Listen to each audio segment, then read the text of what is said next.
दंफां सिखावफोरखौ जेलाव दोननो थाखाय मा क'क्राझाराव जेल गैया नामा? डाइरेक्ट इनकाउन्टार खालामोबा मानो कर्ट कासारि नांबावगौ? सानसे समाव एक्सन डिपिफ्रा बिटिसि एकर्ड खालायनि सिगां गुलि गावगारनानै मानसिखौ गावालासिनो बिटिसि एकर्ड खालायनि सिगां बिटिसिआव थानाय दंफां लाइफांखौ एक्सन डिपिफ्रा बेंनानै दोनदोंमोन।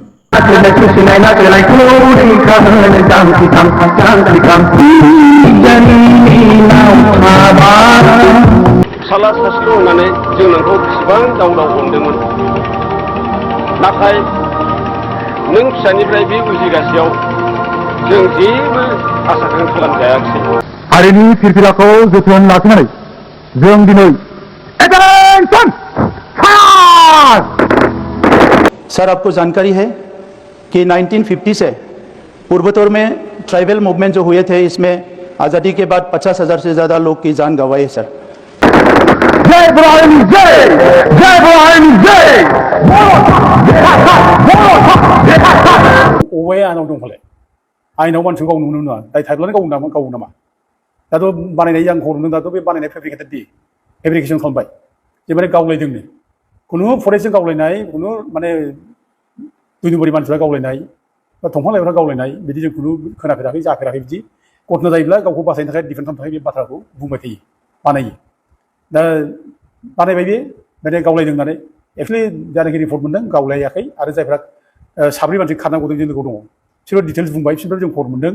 दा बिसोरबो बुंबाय बिदि खुनु गावलायनाय खोथा गैया, थांनाय फरेस्टआ गावदों, ओमफ्राय गावसोर जेरैबायदि खारदों, ओमफ्राय बे खाराखै, बे जाय फुंखा बे खाराखै, नैबे माने गावथार जाबाय आरोखि। दा अनुमान खालामदों बेखौ हमनानै बेखौ हान्थु फरायनानै माने थुनानै गावदों बायदि मोनसे अनुमान खालामदों आरोखि। खर'आव थुनानै गावदों, बिनि खर'आ सेरलां मोरलां खाथिनिफ्राय गावनायनि बे माबा बेखौ तदन्त खालामनाय बेखौ मोनगोन, बेसे गोजान गोजाननिफ्राय गावा बेखौ मिथिखागोन।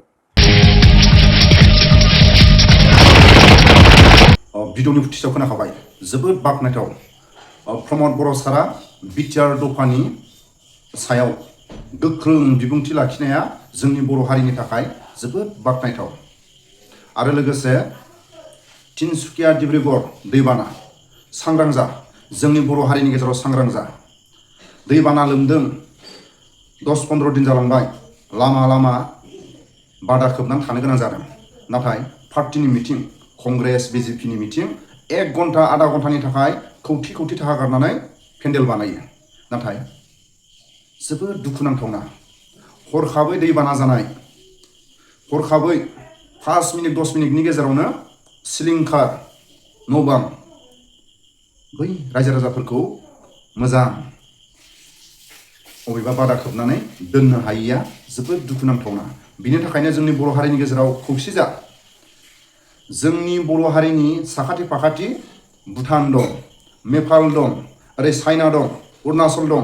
बायसेन्सआव अबेबा बान्दो खोनाय बे दैया हगार हरोबा तिनसुकिया डिब्रुगड़ बैफोरबायदि जोंनि बर' एलेकायावबो जानो हागौ। बिनि थाखायनो खौसे जा। सानसे समाव जोंनि आबौ आबैमोननि दिनाव जों खोनादोंमोन, बिफा उपेन ब्रह्मआ 1 घन्टा आधा घन्टानि थाखाय कौटि कौटि थाखा गारनानै पेन्डेल बानायनो दरखार गैया। बै दसे समनि थाखाय कौटि कौटि थाखा गारनाय पेन्डेलनि फैसाखौ समाजनि गेजेराव, रायजो राजाफोरनि गेजेराव राननानै हो, बे बाथ्राखौ जों खोनादोंमोन। नाथाय कंग्रेसखौनो होन, बिजेपिखौनो होन, आधा घन्टा 1 घन्टानि थाखाय कौटि कौटि थाखा गारो इलेक्सन टाइमाव।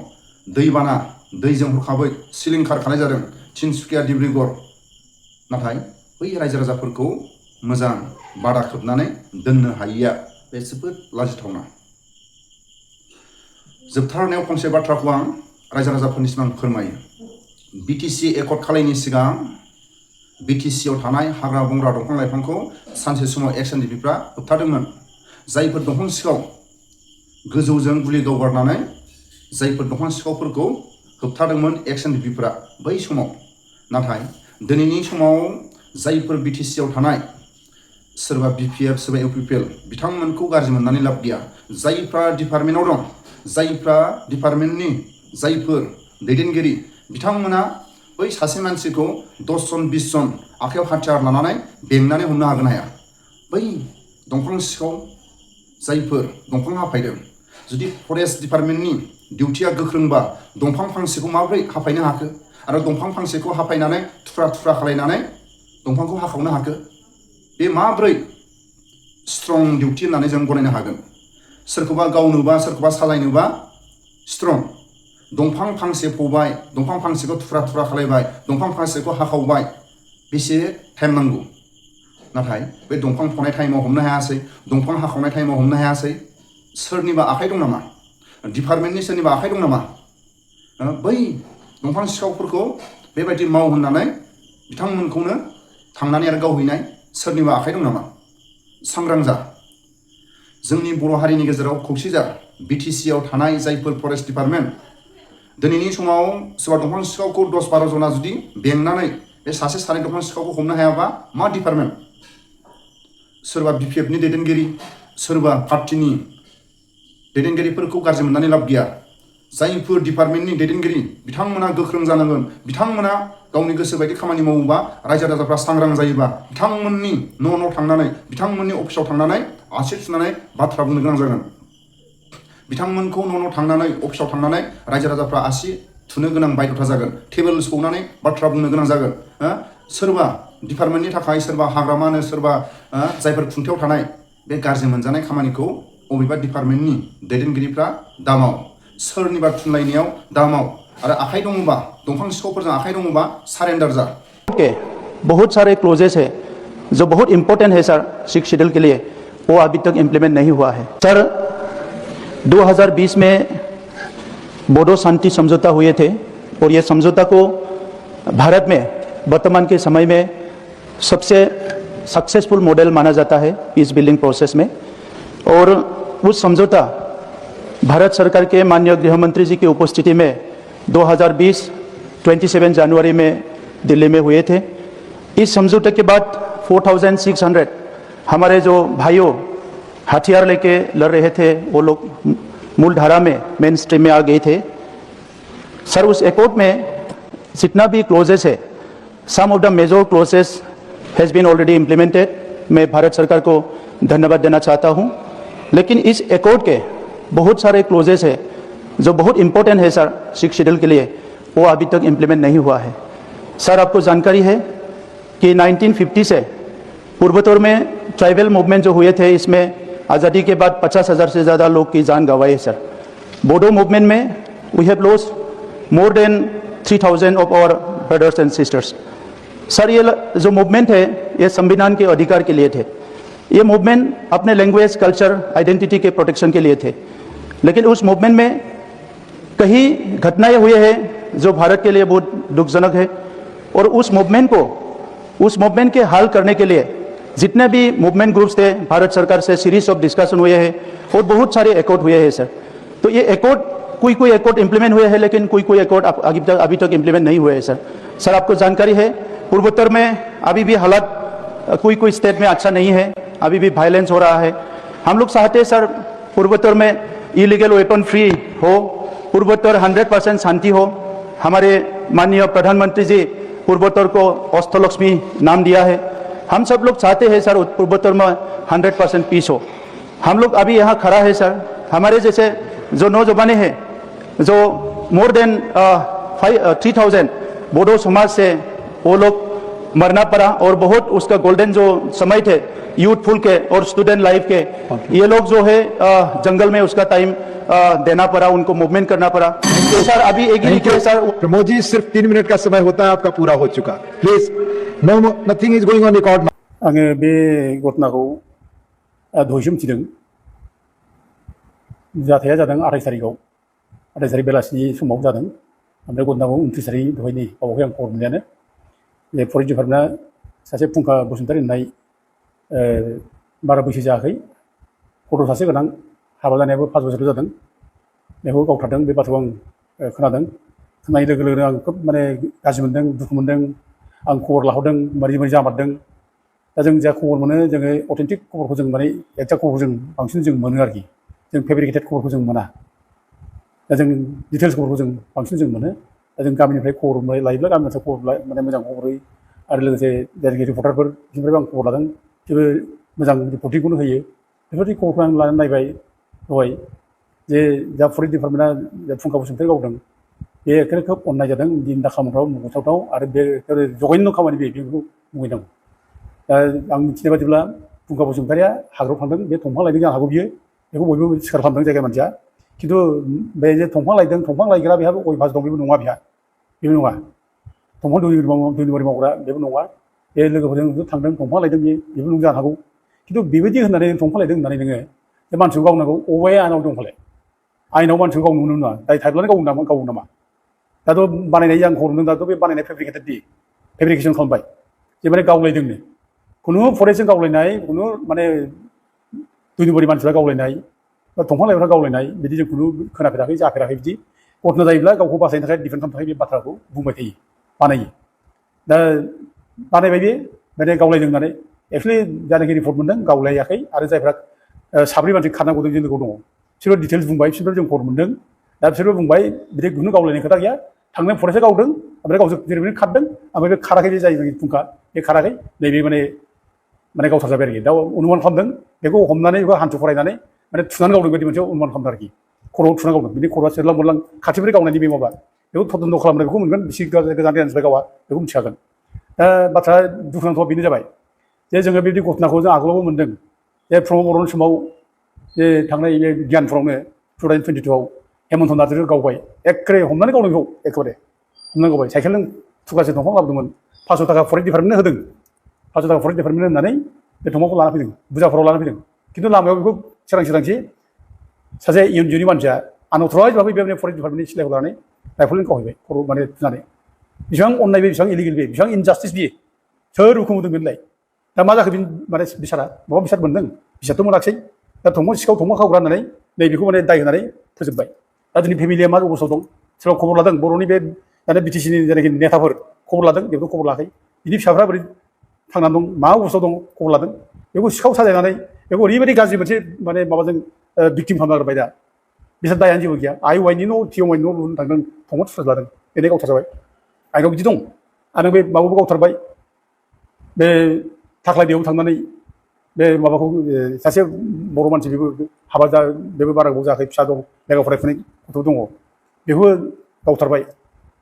थांनानै गावथारदों, बेखौ हमनानै दोनदों गोबावनो फरेस्ट डिपार्टमेन्ट अफिसाव, आरो बेखौ लानानै थांनानै गावथारदों। बेसेबां अननाय बियो? आइनाव बेबायदि दं नामा गावथारनानै? आइनाव मा दं फालाय? माबा दाय जादोंब्ला, माबा मोनसे भुल जादोंब्ला हमनानै साजा हो, जा बेयाव बुंनांगौ बाथ्रा गैया। साजा हो दाय मावदोंब्ला रावबो जेबो बुङा। दसे मानसिखौ हमनानै साजा होनायाव आयेन गथ'खौ साजा होजोबो। खिन्थु नों मानो गावखो? नोंनो सोर अथ'राइज खालामखो? सोर गावखो? सोर थोनदों फालाय बिदिलाय? आइनाव बिदि नङा। आरो थोनग्रा सोर बिलाय? दा बेखौ साजा होनांगौ, जाय थोनदों, गावनाव जाय इनभल्भ दं, बेखौ पानिशमेन्ट होनांगौ, आरो बेखौ साख्रिनिफ्राय डिसमिस खालामनांगौ। आंनि दाबिया बेसो। आरो लोगोसे जायनाखि बे न'खर भिक्टिम जाबाय, बे फेमिलिया दा बोरै थांनानै, बिसि दं, सासे फिसा गथ' दङ, दा बोरै थांनानै थानो? बोरै थांनांगौ? बिसोरनो आर्थिक माने सहाय होनांगौ, आर्थिक सहाय, जाहाथे बिसोर न'खराव थांनानै थानो हायो। बेखौ खालामनांगौ दानि गभर्नमेन्टआ। बिदि नङा दायनिगिरि जागोन गभर्नमेन्टआ। दाया मावबाय फरेस्ट डिपार्टमेन्टआ, गावनि दायखौ दोनथ'नो थाखाय दिनै माने फरेस्ट डिपार्टमेन्ट गावदों होनना बुंना बायनाय, बेथ' जाखाथारा नंखाथारा, रावबो बिसास खालामा बेखौ। बे बानायनाय, बे गावखौ डिफेन्ड खालामनो थाखाय बानायनाय। दा एथ' जुदि हिर'ब्ला बे बिटिसिनि फरेस्ट डिपार्टमेन्टआ एथ' हिर'ब्ला, नोंसोरो थाख्लायाव ना बेसोरखौ गावथारबाय, हेमन्तखौ गावथारबाय, बिनादफ्राव, बेथ' प्रमान जाबायना। बेनो नोंसोरनि हिर'इक माने माबाया, फरेस्ट डिपार्टमेन्ट माने फरेस्टखौ रैखा खालामग्रा फरेस्ट डिपार्टमेन्टनि खामानि बेनो, हिर' बिसोरो। हरै मा जाखो थांनाय 17 तारिखनि फेब्रुवारियाव बे रुनिखाता बे मानेखौ फरेस्ट डिपार्टमेन्ट फरेस्ट अफिसखौ एखे दोले बोले फैनानै सावफैबाय, सिलाय रोगालायनानै एखे सिलायखौ लानानै थांबाय, सावबाय। बहा दंमोन बे फरेस्ट डिपार्टमेन्टनि हिर'आ? खिन्थु बिराद हिर'ना बहा दंमोन? मानो जेबो खालामा? सोर गावथारखो? सोरनि सायाव मानो एक्सन लाखो? बोरो माथो नायगार एखे मटर बुख्रुबदों, अफिसआव बुख्रुबदों, अफिसखौ लुट खालामना लांदों, सिलाय सावदों, सेस माने रुनिखाता फरेस्ट अफिसा धंस'। मा खालामदों बोरो? माबा मोनसे खालामदों, माबा मोनसे जादों। दा दिनै गावनि बर' फिसाखौबा एखे दाय होयै गावथारनाय, गावनि बर' फिसाखौबा एनकरेज खालामदों, नोंसोर हाग्रायाव थानो मोना, सिगियो बिरादनो बर' फिसाखौबा। बर' फिसाखौ होखारनो नागिरो, खिन्थु बे हाग्रायाव जे एथ' मानसि दिनै हाबनानै दं, बे बाहेरानिफ्राय दिनै माने झारखन्ड हाबनानै थानाय, झारखन्डआव थानो जायगा गैला, बेयाव इन्डास्ट्रि खुलिनाय मानाय जायगा, एखे रानसाव जायगा। आरो मावबादिनि उपद्रुब, बे मावबादिनि उपद्रुबाव, पुलिस मिलिटारि उपद्रुबाव दिनै थानो हायैनि गोबां मानसि बेयाव खारनानै थाफैबाय। दा गोबां मानसि असिनाखि मानसि दं बेयाव, भाषाबो रोङा, जोंनि माने बे जायगानि भाषाजों मिलाया, हाबनानै दंफैयो। बिसोरखौ माबा मोनसे खालामदों।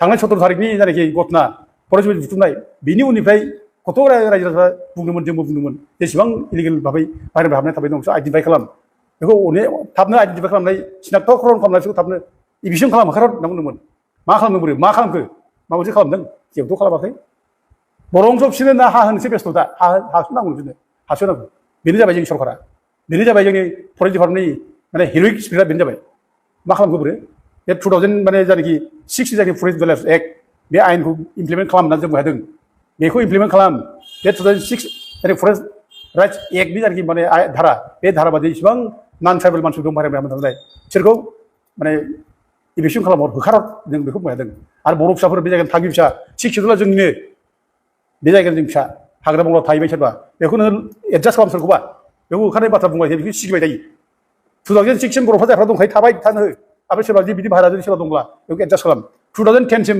बिसोर थानो हो जेरावखि गैयानो हाग्रायावनो थानो हो जोंहा खुनु लस जाया जों बे बाथ्राखौ बुंबाय थादों फरेस्ट डिपार्टमेन्टजों रायलायबाय थादों जोङो बर'खौ टारगेट खालामबाय थायो बर'खौ टारगेट खालामबाय बर' फिसासो दंफां दानो बर' फिसासो हाग्रा एवो बर' फिसासो बे रायमना माबाखौ नेसनेल पार्कखौ सिफायो बे गासिबो माने बर' फिसानि दायजोब खिन्थु गुबुन फारसे माने रायमना नेसनेल पार्क माबा नेसनेल पार्कनि सिफायजोब्बाय हाग्रा सिफायजोब्बाय बेखौ नोजोर होआ गावजों गावबा बिराद मोसा मालायजोंबा दाउसा हिर' बे दिनै दा EMनि बाथ्रा बुंनाय खोनादों माबा गावलायदों होनना बुंदों हरखरि गावखौ डिफेन्ड खालामनाय गावलायदों जोंना फरेस्टनि EMआ गावलायदों होनना बुंबाय लासिं सिं बे एखेबारे फरेस्ट डिपार्टमेन्टनि माने माबाखौ दायखौ दोनखोमानो थाखाय बे बुंबाय आरोखि बे जे डिफेन्ड खालामनायनि थाखाय बुंदों बियो गावसिनि दायखौ डिफेन्ड खालामनो थाखाय गावसोर बासायनो थाखाय बुंदों बेखौ माने मिथिगौ गावसोर मिथिखागौ जों बयबो मिथिलायगौ जे रावबो बर' फिसाफ्रा बिदि गावलायनाय रावबो मेन्टेलिटि गैया रावबो बेरोखोम साहस गैया बेखौ मिथिगौ बिदि मिथिसेयावबो दिनै गावसिनि दायखौ दोनखोमानो थाखाय दिनै फरेस्ट डिपार्टमेन्टआ EMआ जोंना बुंबाय माने गावलायदों आरोखि एनकाउन्टार जालाया गावथारजादों होनबाय लासिं सिं जोंनि EMफ्रा जोंनि लिडारफ्रा बेरोखोम गावजों गाव बानायलायनानै गाज्रि खामावनानै एनकाउन्टाराव थैदों होनलायनाय दा लासिं सिंथार आरोखि बे संग्रामनि जाय नेताफोर संग्राम नेताफोरनि खुगायाव समायनाङा आरो जायफ्रा बिटिसि माने काउन्सिल सालायगासिनो दं एथ' खस्थ'जों मोननाय थै गारनानै मोननाय गुबुन सेक्रिफाइस खालामनानै मोननाय बे सेक्रिफाइस खालामनाय बिटिसिआव जिरायनाय मानसिफ्रा बेबायदि गावनि फिसाफोरखौ फेब्रिकेट खालामनानै बानायनानै नंखाय स्ट'रि बानायनानै दायनिगिरि खालामनानै बिदि एखे मोनसे ब्रुटाल किलिंस कल्ड ब्लाडेड मार्डार बे खालामनायखौ जास्टिफाइ खालामनाङा बेखौ निन्दायै धिक्कार खालामो जों